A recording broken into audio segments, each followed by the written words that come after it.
గంగానది పవిత్ర జలాల స్పర్శతోనే మాకు పూర్ణశుద్ధి కలుగుతుంది. అందువల్ల జనహితానికై గంగమ్మ తల్లి రావాలి ప్రభు. తమరు మహాత్ములే గౌతమ మహర్షి. సహనశీల్యానికి, క్షమాగుణ ధర్మానికి ప్రతిబింబం వంటివారు. వైరులై శత్రుభావనను కలిగిన వారి పట్ల ఎవరైనా హింస చేయబూనుతారు. కానీ తమరేమో ప్రేమ, సహనం, క్షమాభావాలతో లోక కళ్యాణం కోరే ఆదర్శాన్నే ప్రదర్శించారు. ప్రపంచానికి అదొక ఆదర్శమే కాగలదు. అదంతా తమరి కృపా ఫలితమే పరమేశ. గంగా ప్రత్యక్షమవు.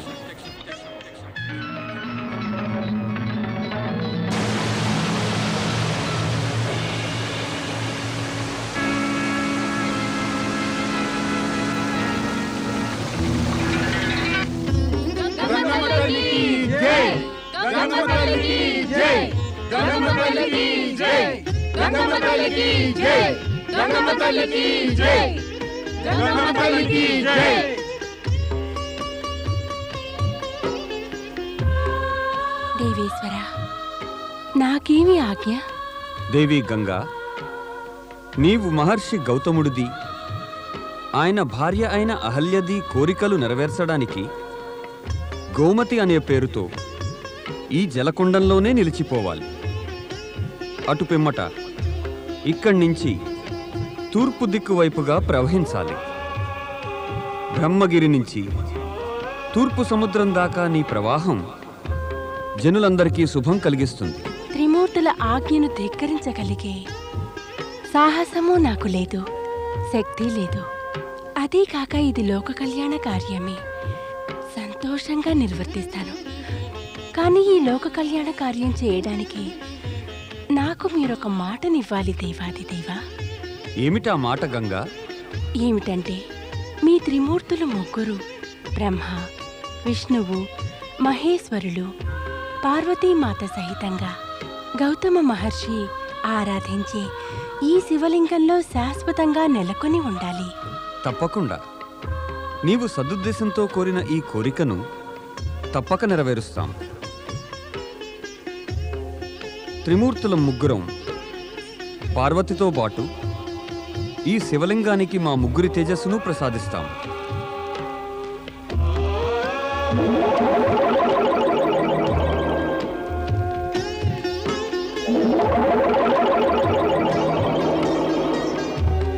పరమ పవిత్రమైన ఈ జ్యోతిర్లింగం త్రయంబకేశ్వర జ్యోతిర్లింగం అనే పేరుతో ప్రసిద్ధమవుతుంది.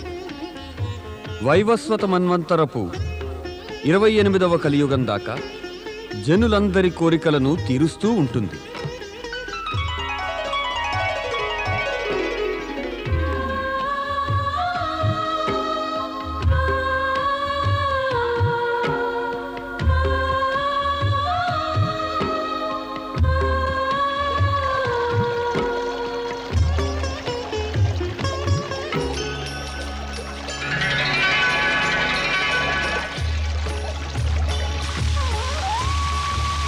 పరమేశ్వరునికి జై, పరమపిత బ్రహ్మదేవులకు జై, శ్రీ మహావిష్ణువుకు జై, మాతా గోమతి గోదావరికి జై, మాతా గోమతి గోదావరికి ఎప్పుడు శివుని భక్తులు సంకట స్థితి వచ్చిన పిలిచిన ఎప్పుడు అప్పుడు వచ్చేను జ్యోతిర్లింగములు అజర అమర శివ శంకరుడు, అజర అమర శివ శంకరుడు, అజర అమర శివ శంకరుడు, అజర అమర శివ శంకరుడు, అజర అమర శివ శంకరుడు, అజర అమర శివ శంకరుడు, అజర అమర శివ శంకరుడు, అజర అమర శివ శంకరుడు, అజర అమర శివ శంకరుడు.